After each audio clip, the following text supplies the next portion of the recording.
Assalamualaikum warahmatullahi wabarakatuh. Berjumpa lagi dengan saya di dalam video tutorial. Kali ini serial metodologi penelitian. Kita akan mengupas tentang bab 2, yaitu teori dan fungsinya. Adapun kita membahas teori di dalam penelitian kuantitatif adalah merupakan sebuah sarana yang sangat penting sekali. Jadi saudara apabila berkuliah gitu ya, kuliah selama 3,5 tahun, itu saudara harus betul-betul menyimak apa yang disampaikan oleh dosen atau tutor saudara terhadap teori-teori yang disampaikan. Karena apa? Karena di dalam teori ini dapat memberikan sebuah pandangan dan sebuah pedoman bagi pembentukan konstruk variabel. Apabila saudara tidak menguasai teori, maka saudara tidak akan dapat memahami konstruk variabelnya. Lalu bagaimana namanya manusia bisa lupa ya? Maka dari itu kalau diterangkan Bapak atau Ibu dosen, diterangkan tutor atau pada saat pelatihan, tolong saudara itu mencatat. Di dalam Litbang penelitian dan pengembangan perusahaan pun demikian. Tatkala Litbang penelitian dan pengembangan perusahaan sebelum mengarah kepada metode-metode yang lain di dalam penelitian, maka biasanya metode dasar untuk mengetahui variabel adalah dengan menggunakan kuantitatif. Tapi di mana kuantitatif ini merupakan banyak bentuknya. Salah satunya adalah bentuk kuantitatif yang sudah kita bahas adalah menguji hipotesis. Menguji hipotesis atas keterkaitan antara satu variabel dengan variabel yang lain. Bisa menggunakan regresi, baik itu regresi tunggal maupun berganda, bisa menggunakan path analysis, bisa menggunakan SEM dan sebagainya. Ataupun bentuk kuantitatif yang lainnya. Ya. Sebagaimana kita mendasarkan ANOVA, MANOVA dan sebagainya untuk membandingkan atau mengkomparasikan atas sebuah tindakan ya atau perlakuan. Akan tetapi kita fokuskan dalam kajian ini adalah kajian tentang regresi, yaitu pengaruh hubungan antara variabel X sebagai variabel bebas kepada variabel Y atau Y sebagai variabel terikat. Dan tatkala hubungan ini adalah hubungan yang linear, maka disebut sebagai model regresi merupakan model linear. Maka dari itu kalau kita melihat di sini, teori sangat penting kembali untuk dibuka. Silakan saudara membuka catatan saudara, silakan saudara membuka kembali buku-buku saudara, tergantung apa hal yang ingin saudara teliti. Apabila saat ini saudara berkuliah di ekonomi, khususnya di manajemen, maka saudara harus kembali membuka buku-buku tentang manajemen dan khususkan apa yang akan saudara teliti terhadap objeknya. Misalkan saudara akan meneliti tentang pemasaran pada PT DEF, maka saudara harus merujuk kepada teori-teori pemasaran. Lantas, di dalam teori pemasaran itu, apa yang akan saudara teliti? Katakanlah saudara ingin meneliti tentang bauran pemasaran terhadap peningkatan penjualan, atau bauran pemasaran terhadap kepuasan konsumen, atau mungkin bentuk-bentuk variabel yang lainnya. Tatkala misalkan kita mengambil bauran pemasaran, maka saudara bisa memecahnya menjadi multiple regression, atau saudara tetap ingin utuh menjadi satu variabel sendiri.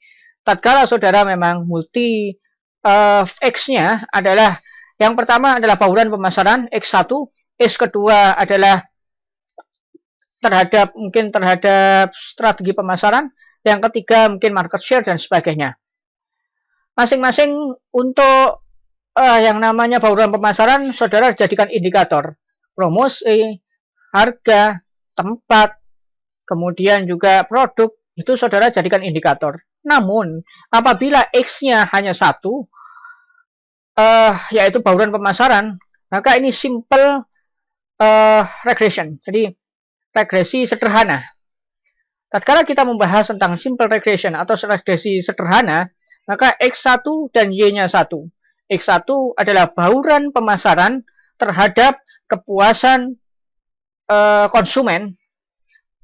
Tetapi apabila tuntutan skripsi saat ini adalah bagaimana saudara bisa minimal adalah multiple regression, maka saudara pecah menjadi bukan lagi menjadi sebuah variabel, bukan lagi sebuah indikator, tetapi pecah menjadi sebuah variabel. Sehingga 4P pada bauran pemasaran, yaitu place, product, promotion, dan juga price atau harga, itu adalah sebagai variabel, bukan indikator. Sekali lagi, coba perhatikan kata-kata saya. Satu, apabila saudara ingin membuat simple regression atau regresi yang gampang, yang sederhana, X-nya 1, Y-nya 1, maka teori bauran pemasaran sebagai X dan kepuasan pelanggan sebagai Y. Ini contoh ya. Sehingga untuk produk, harga produk, tempat dan promosi itu merupakan indikator. Atau apabila saudara tidak menginginkan itu adalah sebuah indikator, yaitu mungkin indikatornya berbeda adalah dimensi. Dimensi ini melahirkan indikator. Boleh dikatakan. Jadi ada variabel X, yaitu bauran pemasaran, ada dimensi, dan ada indikator. Tetapi apabila saudara ingin multiple regression, yaitu X-nya lebih dari 1, maka bauran pemasaran dipecah, yaitu produk menjadi X1, harga produk menjadi X2, tempat menjadi X3, dan promosi menjadi X4, dan ini tidak ada dimensi lain, melainkan langsung kepada indikator. Sehingga saudara akan melihat teori di sini. Apakah sebuah variabel itu memiliki dimensi dan indikator? Apakah variabel itu tidak memiliki dimensi namun hanya memiliki indikator? Maka saudara rujuk kembali ke teori. Adapun tadi apabila yang saya katakan adalah bauran pemasaran, maka bauran pemasaran itu bisa sebagai sebuah variabel yang berdimensi 4P. 4P ini bisa dijadikan dimensi. Atau 4P ini dijadikan indikator apabila memang menunjukkan sebuah indikatornya. Tetapi saya rasa, tatkala kita merujuk kembali di teori, 4P ini tidak bisa langsung dijadikan indikator. Melainkan 4P itu dimensi. Kenapa kok harus dimensi? Karena setiap dimensi ini, dia memiliki subteori kembali, yang dimana untuk bisa mengukur kadar tinggi rendahnya dimensi tersebut. Nah, kalau dikatakan bahwa dimensi apakah bisa menjadi suatu variabel, bisa dikatakan iya. Namun kita lihat kepuasan konsumen. Apakah kepuasan konsumen memiliki dimensi? Coba saudara rujuk, apakah kepuasan konsumen ini memiliki dimensi? Tetapi kalau kita melihat kepuasan sendiri, itu sudah merupakan sebuah hal yang sudah bisa diukur secara langsung. Apabila bauran pemasaran tidak bisa diukur secara langsung. Ingat ya, bauran pemasaran tidak bisa diukur secara langsung, kecuali kita memecah dimensinya. Kebaikan produk itu bisa diukur secara langsung. Kemudian price harganya bisa diukur secara langsung. Kemudian adalah tempatnya dan promosinya, tingkat promosi bisa diukur secara langsung melalui indikatornya.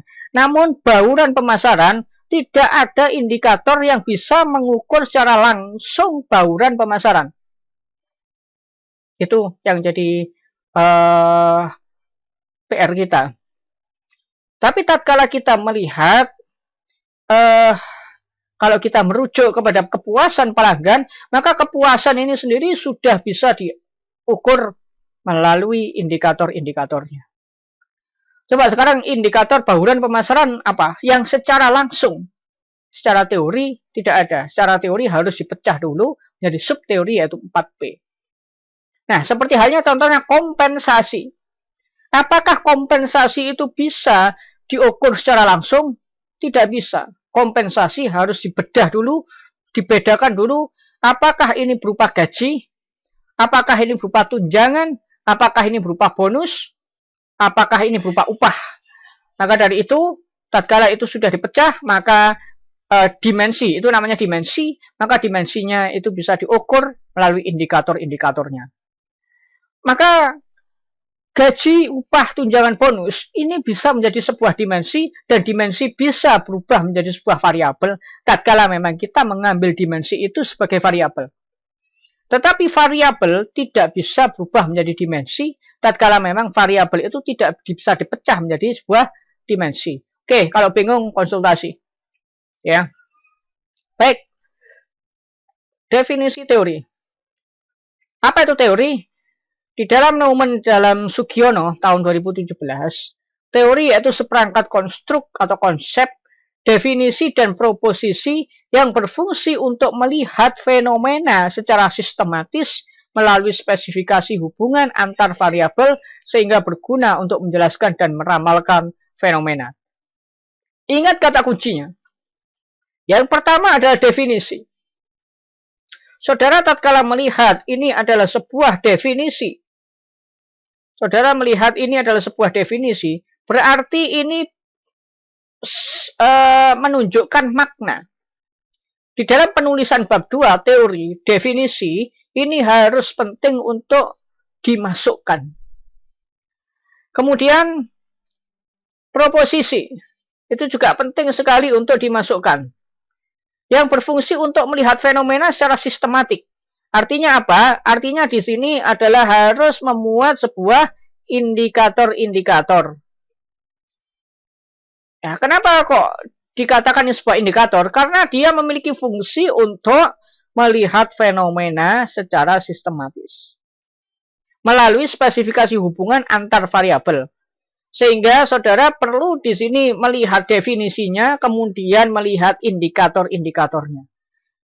Atau yang lebih bagus lagi, tatkala saudara bisa membedakan apakah ini adalah variabel murni itu sendiri, ataukah masih bisa dipecah menjadi dimensi-dimensi. Dan kalau masih bisa dipecah menjadi dimensi, kemudian di indikator per dimensi itu apa. Ini adalah fungsinya. Kemudian, untuk apa? Untuk melihat hubungan antar variabel.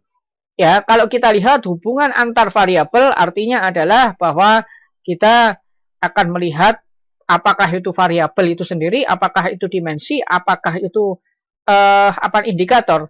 Sehingga kita akan melihat hubungan itu adalah bisa kita gambarkan secara konstruk. Ya, bisa kita gambarkan secara konstruk. Katakanlah ini adalah variabel Y-nya. Variabel Y adalah kepuasan pelanggan. Ini adalah variabel X-nya.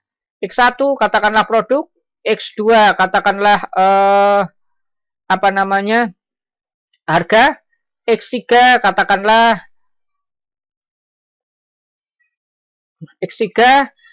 tempat. Ya, baru X4-nya katakanlah promosi. Ya. Nah, ini merupakan sebuah dimensi yang mana saudara ingin jadikan dimensi itu sebuah variabel. Variabel utamanya adalah X, yaitu bauran pemasaran. Maka bagaimana kalau dimensi ini berubah menjadi variabel? Boleh. Dan ini saudara jadikan sebuah multiple regression. Ada kalanya itu tidak bisa dipecah. Contoh, misalkan saudara akan merujuk kepada etika. Etika penjualan produk terhadap kepuasan pelanggan. Etika itu sebagai saudara akan melihat sebagai X. Etika. Ya, tapi pertanyaannya adalah apakah etika penjualan produk ini bisa dipecah menjadi dimensi? Rujuk ke teori. Sekali lagi rujuk ke teori. Tatkala teori ini tidak menunjukkan bahwa etika penjualan ini tidak ada lagi subcabangnya yang bisa diketahui indikatornya, melainkan etika penjualan barang ini bawahnya sudah memberikan penulis sudah memberikan keterangan indikator. Maka sebutkan indikator. Maka dari itu tiap rujukan yang saudara rujuk harus saudara cantumkan. tatkala misalkan di dalam pemasaran saudara menulis di dalam Kotler dan saudara mengatakan bahwasanya ini adalah teorinya Kotler, bahwasanya X1, 2, 3, 4 yang terdiri dari product, price, promotion, and place itu merupakan dimensi, maka saudara bisa dikatakan merupakan atau memiliki landasan kuat, yaitu Kotler yang ngomong. Tetapi tatkala saudara merujuk kepada penulis lain, katakanlah bahwasanya yang namanya promosi, tempat, terus kemudian produk dan harga, itu bukan misal aja, itu bukan dimensi, tapi sudah merupakan indikator yang mengukur langsung yang namanya bauran pemasaran. Katakanlah ada penulis lain yang mengatakan seperti itu dan saudara merujuknya, maka saudara dikatakan sebagai orang yang memiliki kekuatan konstruk, karena saudara memiliki kekuatan argumentasi, memiliki kekuatan argumentasi untuk membangun konstruk, karena saudara sudah memiliki rujukan gitu loh, ya. Itu ya, menurut saya begitu gitu. Nah, kemudian bagaimana? Kalau kita lihat di dalam menuliskan teori di bab 2 ada berbagai macam penulisan teori. Nah, contoh di sini adalah apabila kita melihat ya penulisan teorinya, yang pertama adalah teori yang bisa kita tulis itu bersifat teori deduktif, ya, yaitu memberikan keterangan dari perkiraan yang bersifat spekulatif. Nah, ini bersifat spekulatif ini saudara melihat fenomena, mungkinkah fenomena itu terjadi karena begini, dan menuju kepada data-data real.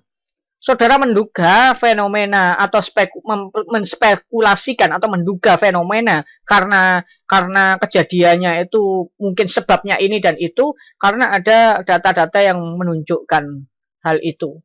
Contoh misalkan saudara mengatakan bahwasanya penjualan produk DEF menurun. Kenapa kok bisa menurun? Boleh jadi itu disebabkan oleh bauran pemasarannya, kemudian etika pemasarannya, dan strategi pemasarannya. Kalau ini adalah spekulatif, oke, tunggu dulu.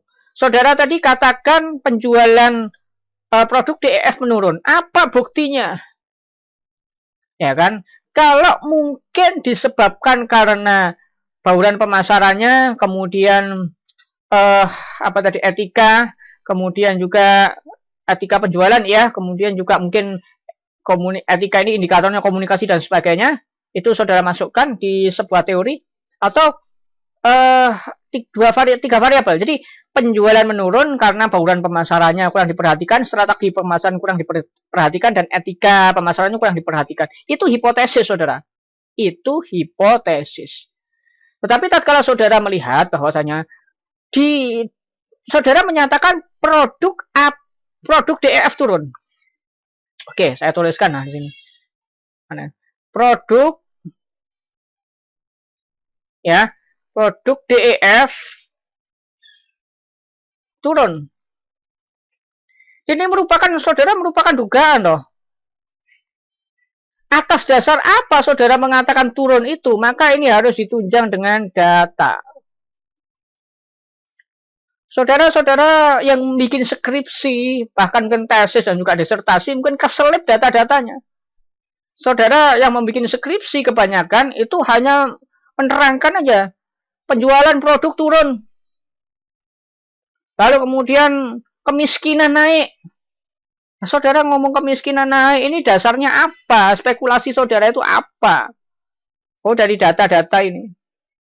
Ya, yang menerangkan keterangan itu, baru kemudian saudara bisa mencoba untuk mengkaitkan, mungkin karena ini kemungkinan berdasarkan jurnal ini, berdasarkan ini kaitannya seperti ini.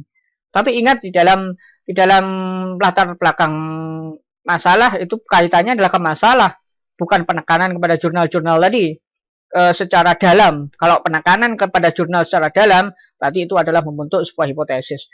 Jadi ini kalau nulis teori ya, bagaimana teori itu bisa dituliskan dengan baik tatkala kita memang melihat melihat sesuatu yang cukup cukup cukup pelik gitu ya kalau kita melihat teori, maka kita ambil saja yang pertama ini tadi. Ya. Seperangkat konstruk atau konsep, definisi, dan proposisi. Artinya saudara harus melihat sebuah definisinya ini. Nah, jadi makna kemudian adalah proposisi ini. Keterikatan terhadap variabel. Nah, kemudian di sini ada teori induktif. Teori induktif itu apa? Menerangkan dari data-data yang ada menuju pembahasan teori yang dikemukakan para ahli. Kalau tadi dibalik, tadi bentuknya adalah dari umum ke khusus.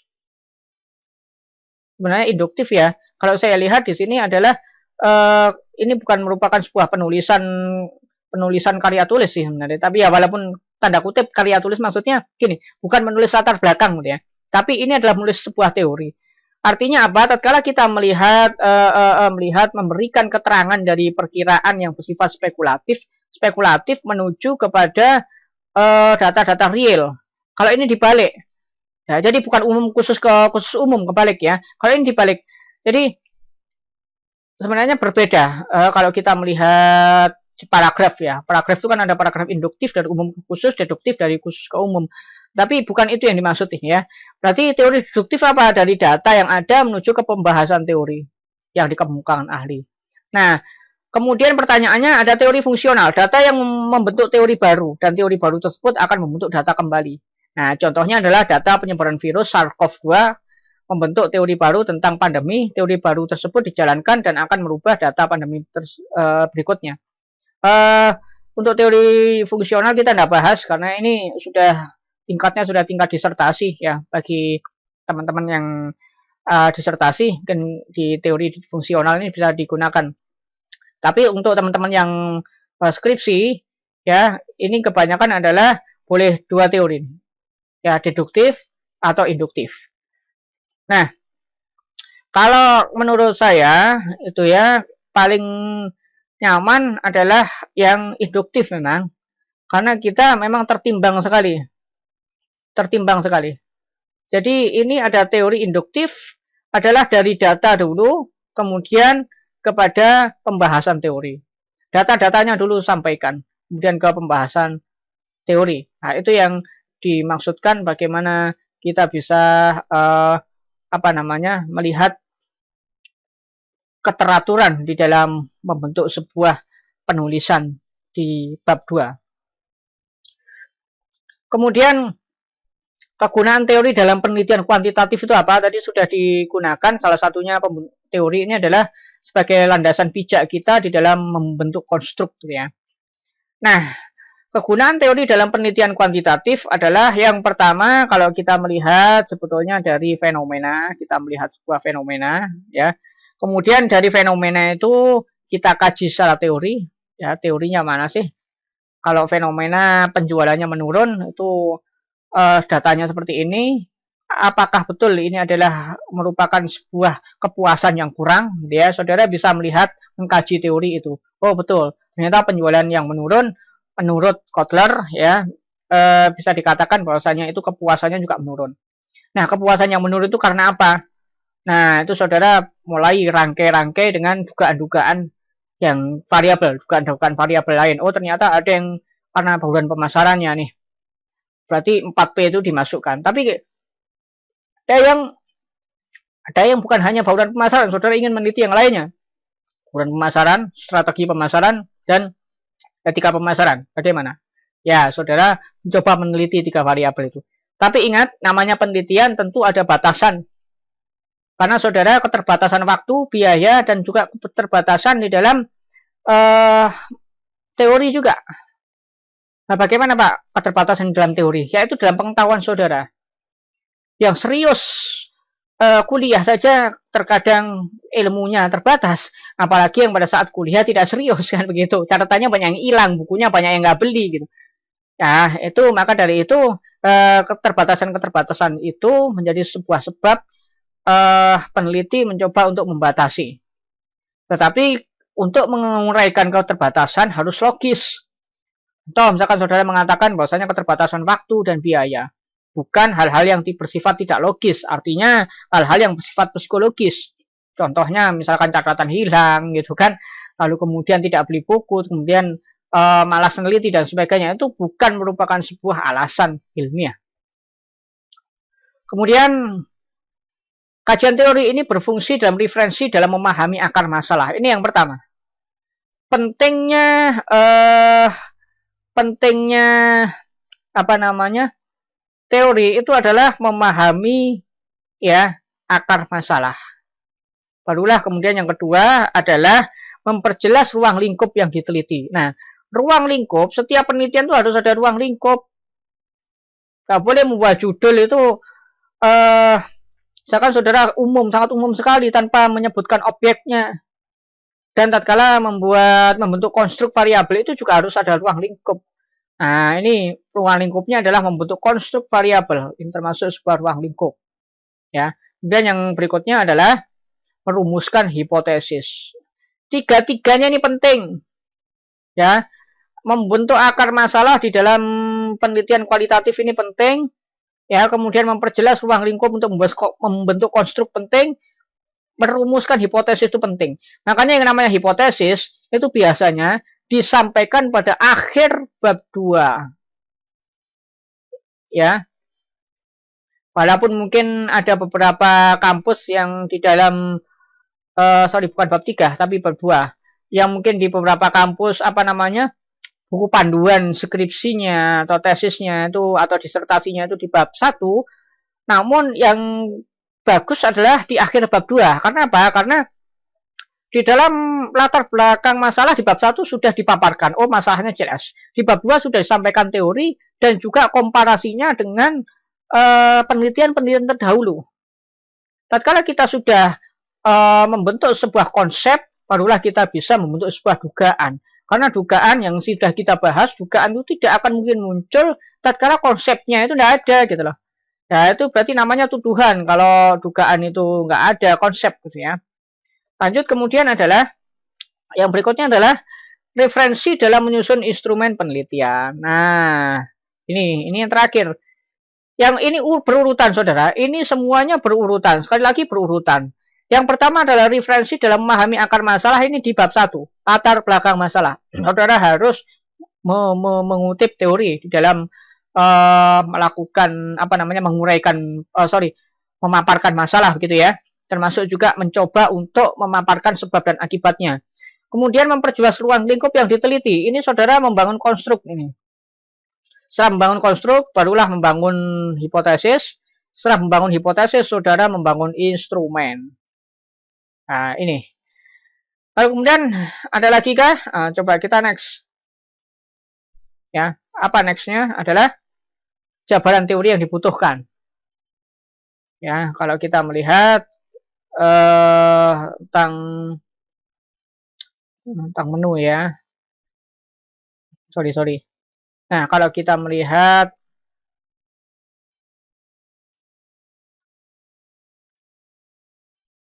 ya, kegunaan teori dalam penelitian sudah kita bahas ya. Kemudian jabaran teori yang dibutuhkan. Nah, ini sudah merupakan teknis, saudara. Tolong saudara perhatikan jabaran teori yang dibutuhkan di dalam penelitian itu apa saja. Yang pertama adalah definisi. Tadi sudah kita jelaskan, fungsi teori adalah mendefinisikan. Maka yang dituliskan yang pertama adalah definisi. Bauran pemasaran definisinya apa? Kepuasan pelanggan definisinya apa? Misalkan saudara akan menambahkan variabel bauran pemasaran dengan variabel yang lain, misalkan etika penjualan, etika pemasaran apa definisinya. Nah, itu penting ya. Kemudian yang berikutnya adalah indikator. Nah, selain saudara melihat definisi, saudara juga melihat indikator dan atau dimensi. Ya, dimensi ini juga penting. Seperti bauran pemasaran itu bukan indikator. Seperti promo, produk, place, price itu bukan sebuah indikator di dalam bauran pemasaran, melainkan dia sebagai dimensi. Nah, dimensi ini merupakan subvariabel di mana subvariabel itu memiliki indikatornya. Tapi tatkala kita melihat kepuasan pelanggan, maka kepuasan pelanggan itu sudah merupakan sebuah variabel sekaligus indikator, sekaligus dimensi yang dimana dia juga sudah memiliki indikator yang langsung bisa menilai seberapa puas pelanggan tersebut. Kemudian adalah contohnya ini. Ya, dimensi kepuasan menurut Kotler and Keller. Nah, berarti kalau misalkan kepuasan, ini sebenarnya bukan dimensi ya. Sebenarnya ini adalah indikator. Indikator kepuasan menurut Kotler and Keller yaitu tetap setia, membeli produk yang ditawarkan. Kalau misalkan katakanlah ini dimensinya, oke lah. Kalau misalkan ini menurut Kotler and Keller ini dimensi, ya dimensi. Jadi sehingga orang yang puas di dalam melakukan pembelian terhadap barang atau jasa, yaitu yang pertama tetap setia. Pertanyaannya adalah, apakah berarti tetap setia membeli produk yang ditawarkan dan merekomendasikan produk ini bisa menjadi variabel? Boleh. Ya, jadi variabel pembelian produk yang ditawarkan, variabel rekomendasi produk, dan variabel pemberian saran atau masukan boleh menjadi sebuah variabel, boleh. Tetapi biasanya secara konstruk teori hal ini menjadi sebuah dimensi yang akan ada indikatornya. Boleh. Jadi menurut Kotler and Keller memang tatkala misalkan saudara membentuk kepuasan, itu katakanlah kepuasan ini X ya. Saya gambar di sini. Kepuasan ini X. Misalkan saudara akan pecah di sini menjadi kesetiaan ya terhadap produk, kemudian pembelian produk ya ini X2. Nah, ini X1. Kemudian juga saudara akan merujuk kepada katakanlah pemberian masukan ya atau kritik dan saran, boleh. Tetapi kalau kita lihat sebetulnya bahwa lebih nyaman memang ini dikatakan sebagai variabelnya. Variabel itu kepuasan pelanggan dan dimensi ini dimensinya. Sekali lagi saudara memang harus kalau dibahasakan itu memang nggak susah gitu loh. Kalau saudara sering meneliti, maka saudara akan peka sendiri. Ini termasuk yang namanya dimensi atau tidak gitu ya kan. Itu sekali lagi coba saudara rujuk kepada teori-teori yang memang saudara kuasai. Nah, contoh misalkan dimensi kepuasan. Salah satunya adalah tetap setia. Kemudian adalah membeli produk yang ditawarkan, rekomendasikan produk, bersedia membayar lebih, dan memberikan masukan. Oke, saya coba ambil dimensi tetap setia. Nah, dimensi tetap setia itu memiliki beberapa indikator. Ya, indikator ini apa? Adalah yang mengindikasikan tatkala orang itu tetap setia kepada produk itu yang bagaimana. Dari indikator itu nantinya dijadikan sebuah pertanyaan. Oke, bagaimana? Oke, sebentar. Sekarang kita melihat bahwasanya tetap setia itu salah satu indikatornya adalah dia membeli barang tersebut berturut-turut selama minimal 1 tahun. Maka ini bisa dibuat sebuah pertanyaan. Apakah Bapak atau Ibu membeli produk sampo DEF, katakanlah, sudah selama 1 tahun ini rutin menggunakan atau rutin membelinya? Ada kemudian pakai skala Likert. 1, sangat jarang, tidak rutin artinya. 2, cukup katakanlah misalkan rutin. 3, cukup rutin. 4, sangat rutin. Dan 5, selalu. Nah, maka katakanlah misalkan responden memilih 3. Nah, maka ini sebuah indikator dari kesetiaan pelanggan terhadap produk. Yang ini dimensinya ini menggambarkan sebuah kepuasan. Begitu pula tatkala merekomendasikan produk. Ini bisa juga dijadikan sebuah pertanyaan. Apakah saudara pernah merekomendasikan produk ini kepada rekan, sejawat, teman, atau keluarga? Katakanlah jarang, satu tidak pernah, dua jarang, tiga cukup sering, empat sering, dan lima selalu. Katakanlah lima apanya. Maka ini 5 ini merupakan indikator daripada ternyata dia selalu merekomendasikan barang tersebut kepada keluarganya atau rekan atau koleganya, yang ini mencerminkan sebuah kepuasan pelanggan. Ini ya. Nah, kalau bauran pemasaran tadi bagaimana? Kalau bauran pemasaran tadi, katakan ini bauran pemasaran. Ya. Kemudian bauran pemasaran adalah 4P ya, salah satunya adalah promotion. Ya, katakanlah promo ya. Nah, promo ini memiliki dimensi lagi. Nah, promo ini memiliki dimensi lagi. Nah, dimensi ini memiliki sebuah indikator-indikator. Maka lebih tepatnya ini bisa digunakan sebagai variabel X. Tetapi ada kalanya apabila memang tatkala bauran pemasaran di sini ada promosi dan ini langsung ada indikatornya, maka bisa jadi promo ini menjadi sebuah dimensi.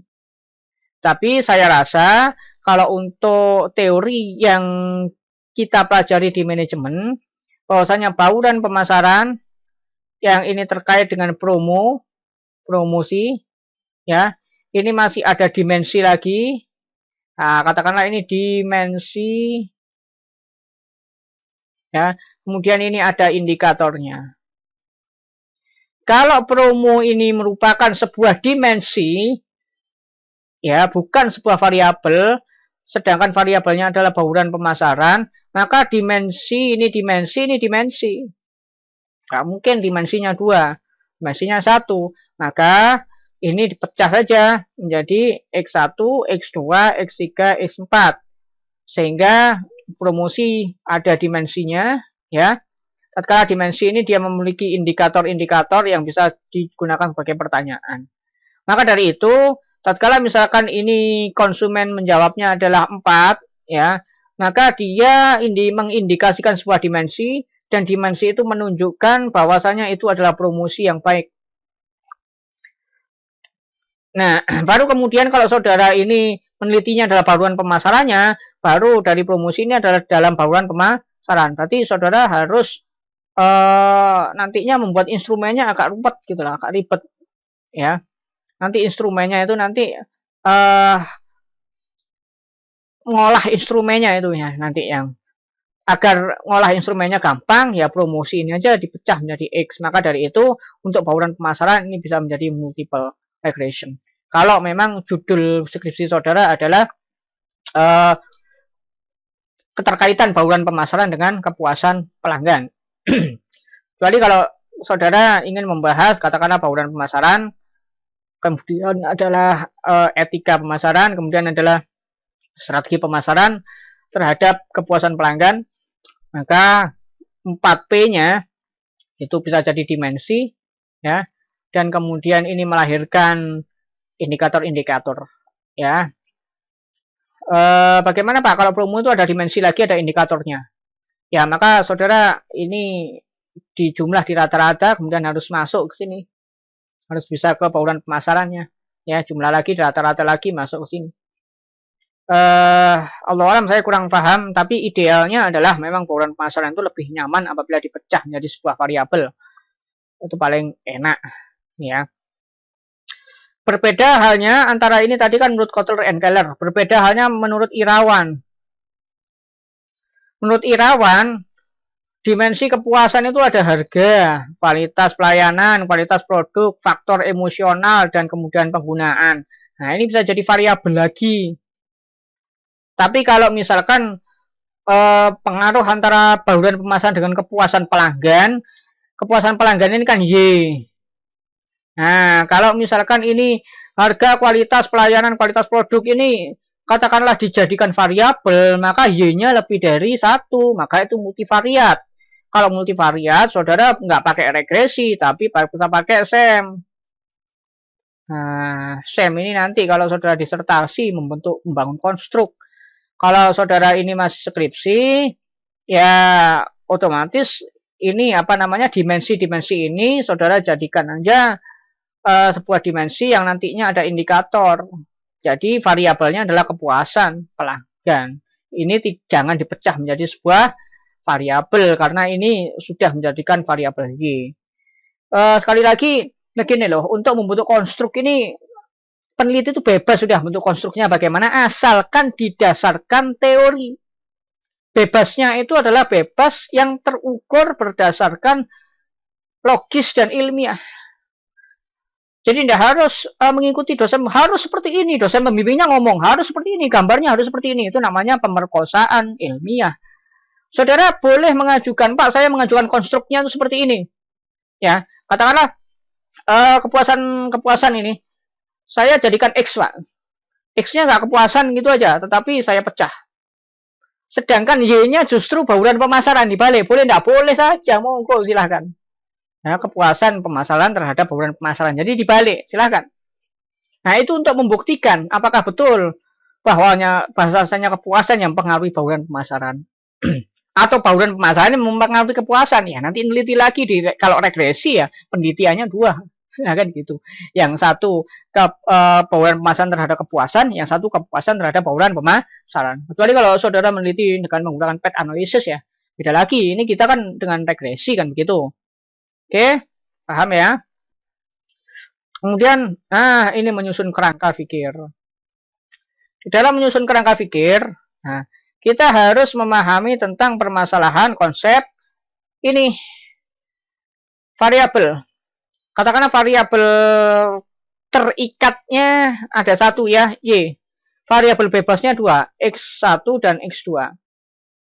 Maka cara untuk menyusun sebuah apa namanya konstruk ya, cara untuk menyusun sebuah kerangka pikir, pertama saudara harus membaca buku dan hasil penelitian. Begitu pula untuk variabel yang lain.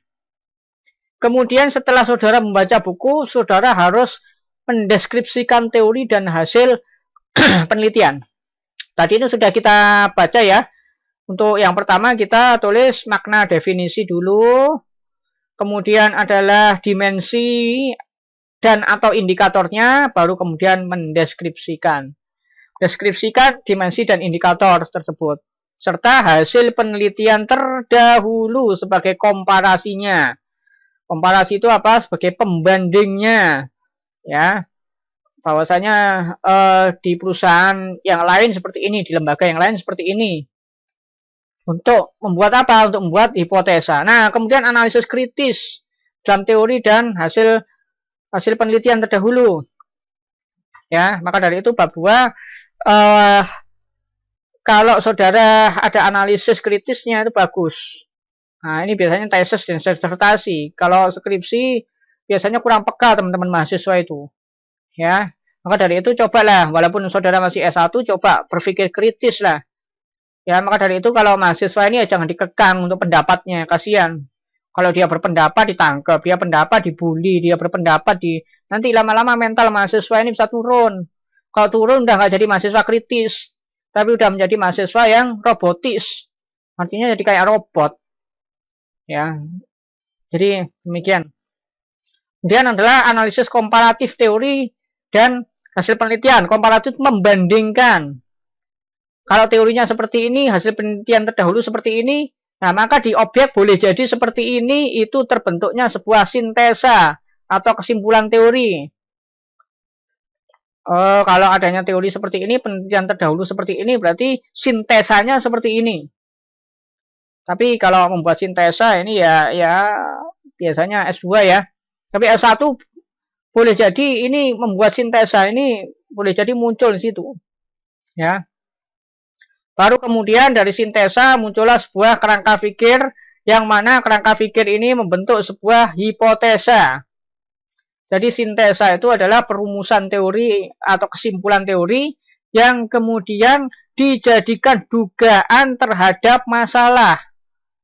Ya, jadi antara teori vs atau lawan fakta, faktanya itu berarti di mana fakta ini memang tidak sesuai dengan teori, yang dimana tidak sesuai dengan teori, maka peneliti berhak menduga. Jadi menduga, boleh jadi kenapa kok fakta ini tidak sesuai dengan teori, karena mungkin saja ya ini terjadi karena apa namanya? Karena memang adanya pengaruh seperti ini dan itu. Contoh misalkan, tatkala di dalam teori ada yang namanya bauran pemasaran, ini mempengaruhi kepuasan pelanggan. Tatkala di PT GF penjualan produk menurun, berdasarkan sintesanya boleh jadi penjualan produk itu menurun gara-gara penjualan produk itu menurun gara-gara kepuasan juga menurun. Itu sesuai teori. Maka dari itu peneliti mencoba betul-betul membuktikan apakah betul teori itu menyatakan kalau bauran pemasaran itu terkait erat dengan yang namanya kepuasan. Nah, karena di dalam teori kepuasan ini bisa mempengaruhi produk yang turun, maka saya ingin coba kepuasan pelanggan itu bagaimana. Sebar kuesioner di sini. Ini data. Coba-coba saya hapus ini biar nggak pusing ya. Oke. Katakanlah satu di sini adalah bauran pemasaran. Ya. Bauran pemasaran saudara pecah S1, S2, S3, S4. Nah, terus kemudian ini adalah kepuasan. Saudara belum tahu kualitas bauran pemasaran di perusahaan itu gimana-gimana, belum ngerti. Saudara belum ngerti kepuasan pelanggan di perusahaan itu gimana-gimana, belum ngerti. Yang saudara tahu bahwa penjualan menurun karena datanya ada. Ini yang saudara tahu, penjualan menurun karena datanya ada. Dan yang saudara tahu kedua adalah teori bahwasanya penjualan menurun itu karena kepuasan pelanggan yang turun. Maka dari itu, saudara ingin menjelaskan bahwa bagaimana sih keterkaitan di perusahaan DF, bauran pemasarannya terhadap kepuasannya ini gimana? Jangan-jangan memang penjualan yang turun itu gara-gara bauran pemasaran ini loh. Secara teori itu bauran pemasaran itu mempengaruhi mempengaruhi kepuasan, dan kepuasan itu di dalam teori memang mempengaruhi turunnya produk. Maka saudara berhipotesa adanya pengaruh bauran pemasaran terhadap kepuasan pelanggan. Otomatis H0-nya adalah tidak adanya pengaruh antara bauran pemasaran terhadap kepuasan pelanggan. Kalau ternyata hasilnya adalah H1 ini diterima, artinya hasilnya adalah positif, bauran pemasaran itu ternyata mempengaruhi kepuasan pelanggan, berarti ini sesuai dengan teori. Kalau sudah sesuai dengan teori, implementasinya lapangan gimana? Ya, perusahaan harus memperhatikan 4P di dalam proses kebijakannya. Promosinya diperhatikan, kemudian tempatnya sekarang kan sistemnya udah online, coba ya tempatnya digeser, difokuskan ke online-nya, walaupun offline-nya udah oke lah, mungkin kurang strategis ya gitu kan. Kalau ada uang mungkin distrategiskan, yang penting online-nya dulu, tempat lapaknya dulu distrategiskan. Kemudian adalah dengan harganya harus kompetitif dan kemahalan gitu kan. Lalu kemudian yang keempat adalah sarana promosi. Ya, promosinya pakai apa nih yang paling efektif? Oh, tadi pakai online. Online-nya apa? Media sosial kah? YouTube kah? Atau mungkin TikTok kah? Atau yang lain-lainnya. Itu penelitian selanjutnya gitu loh. Penelitian selanjutnya kalau ada orang yang mau neliti. Nah, ini ya. Jadi itu pengaruhnya terhadap kebijakan. Kalau saudara bingung, coba saudara konsultasi. Karena begini loh. bahasa yang saya sampaikan itu kadang apa yang ada di pikiran tuh kadang-kadang saya tuh bingung menyampaikan yang simpel itu kayak gimana itu bingung gitu. Tapi kalau dengan coretan-coretan ini saya biasanya ini loh coretan saya ini entahkan pikiran saya dengan coretan gitu ya. Makanya dengan seperti ini gitu. Nah, maka dari itu untuk menyamakan persepsi ini susah. Menyamakan persepsi itu. Apalagi saudara belum pernah jamah sama sekali yang namanya kuantitatif regresi. Kelihatannya susah padahal gampang asli ini. Hanya karena dosen-dosen itu susah untuk menyampaikan kata-kata gitu loh ya yang di dalam apa namanya pembelajarannya berhadapan dengan mahasiswa. Saya juga pernah kuliah sebagai saudara, dosen saya profesor. Sehingga namanya profesor itu selalu begini kalau menerangkan itu. Mohon maaf ya kalau kata-kata saya ketinggian ya. Mohon maaf ya kalau kata-kata saya ketinggian. Coba saya ditegur kalau ketinggian. Karena apa? Karena mungkin persepsi seorang profesor berbeda dengan persepsi seorang mahasiswa S1, S2. Itu loh, S3 mungkin ya. Kalau S3 kan ibaratnya dia masih menjamah untuk membentuk konstruk teori yang lebih lengkap gitu loh. Sedangkan profesor sudah pengalaman membentuk konstruk itu. Sehingga tatkala profesor itu merasa katakanlah misalkan S3 itu harusnya udah lebih pinter gitu ya, diterangkan nyantol, oh belum tentu Pak Prof kayak gitu kan. Apalagi profesor ngajar S1, umat anak-anak mahasiswa S1-nya gitu kan. Maka dari itu terkadang juga tatkala saya sebagai dulu kuliah S1 yang belum pernah menjamah regresi sama sekali, maksudnya mata kuliah Medpen ya, itu sama sekali belum kepikiran ini maksudnya bagaimana. Akhirnya apa? Akhirnya saudara tidak hanya satu sumber referensi dong, satu sumber referensi hanya baca satu buku, kemudian hanya mendengarkan dosennya ya itu aja dosennya. Enggak. Sekarang ini yang namanya ilmu bisa saudara apa namanya eksplorasi gitu loh. Di Google juga banyak, ya kan? YouTube juga banyak. Silakan, bukan hanya saya, tapi juga dosen-dosen dari universitas lain yang lebih pintar, yang lebih hebat. Silakan sudah dengerin. Jangan hanya saya aja merasa saya tuh dosennya atau tutornya atau apalah begitu kan sehingga ini mesti jangan buka wawasan kita buka atau mungkin hanya bukunya Sugiono aja yang saya dipelajari atau mungkin nemu buku regresi ya buku karyanya siapa itu aja yang dipelajari enggak. Coba saudara bandingkan, saudara nemu, kemudian saudara simpulkan, oh ternyata ini toh, gitu loh. Oke ya. Nah, lalu dari kerangka pikir itu terbentuklah konstruk variabel. Dari kerangka pikir itu terbentuk konstruk variabel. Gimana namanya konstruk variabel itu ya begini. Yang namanya regresi.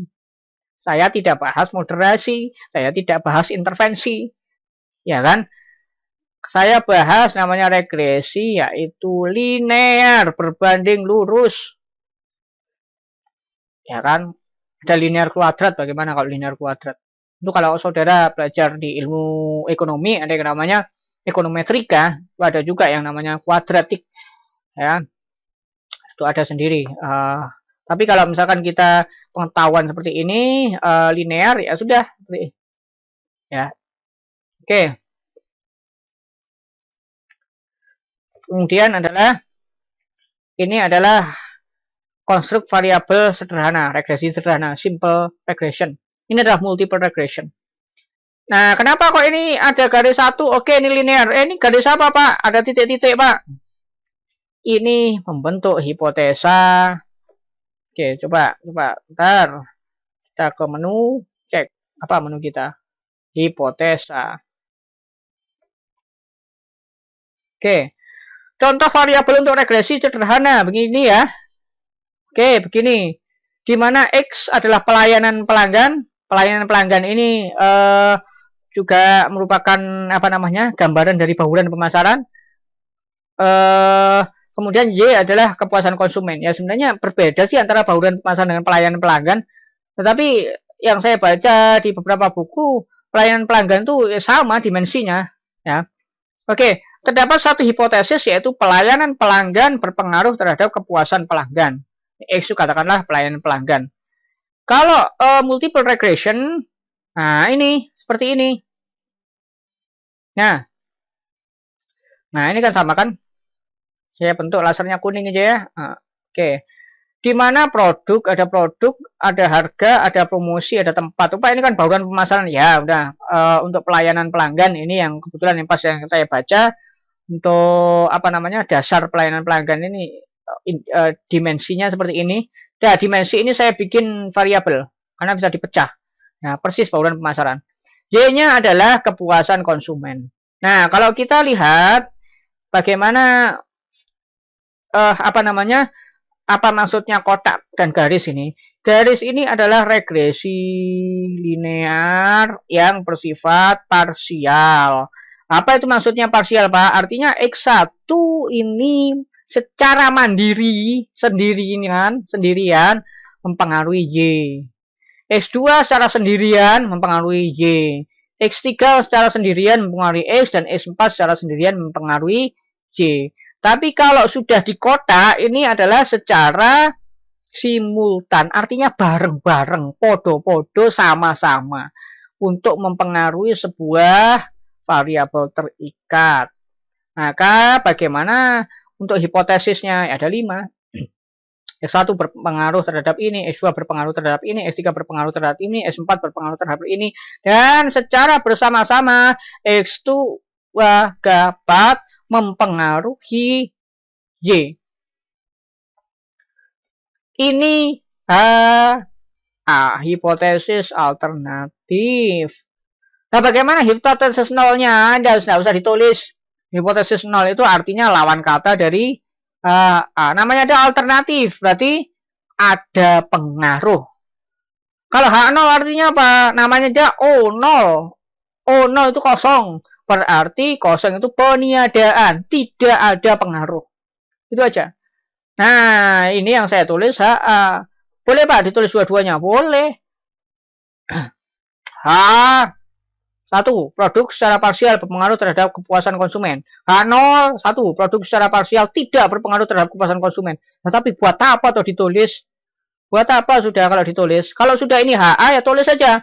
Adapun hipotesis kurung HA ya, yaitu 1, 2, 3, 4, 5. Sudah gitu aja. Enggak usah HA, HO, HA, HO, enggak perlu. Karena itu udah otomatis gitu loh. Kalau udah ada HA ya ada otomatis ada HO. Nah, tinggal nanti kalau HA diterima, ya HO ditolak. Kalau HA ditolak, ya HO diterima gitu aja. Nah, berarti hipotesis ini adalah hipotesisnya HA. Nanti dijelaskan di bab kesimpulan bahwasanya mana yang diterima, HA atau HO. Kalau HA diterima, ya berarti hipotesis ini diterima, berarti ada pengaruhnya. H0 yang tidak ada pengaruh ditolak. Nah, gitu loh ya. Nah, praktek aja wis, praktek ya. Praktek. Nah, praktek itu paling nyaman. Ya. Kalau praktek otodidak habis konsultasi dong. Ya, konsultasi. Nah, udah. Ini yang bisa disampaikan, kurang lebihnya mohon maaf apabila banyak terdapat kesalahan. Yang jelas tolong saudara jangan kalau bimbingan jangan mepet-mepet. Yang kedua, rajin-rajinlah untuk berbimbingan, konsultasi. Dan yang ketiga, langsung praktekkan. Kalau sudah ngerti, segera tatkala saya ngomong begini dicatat, lalu kemudian coba diimplementasikan.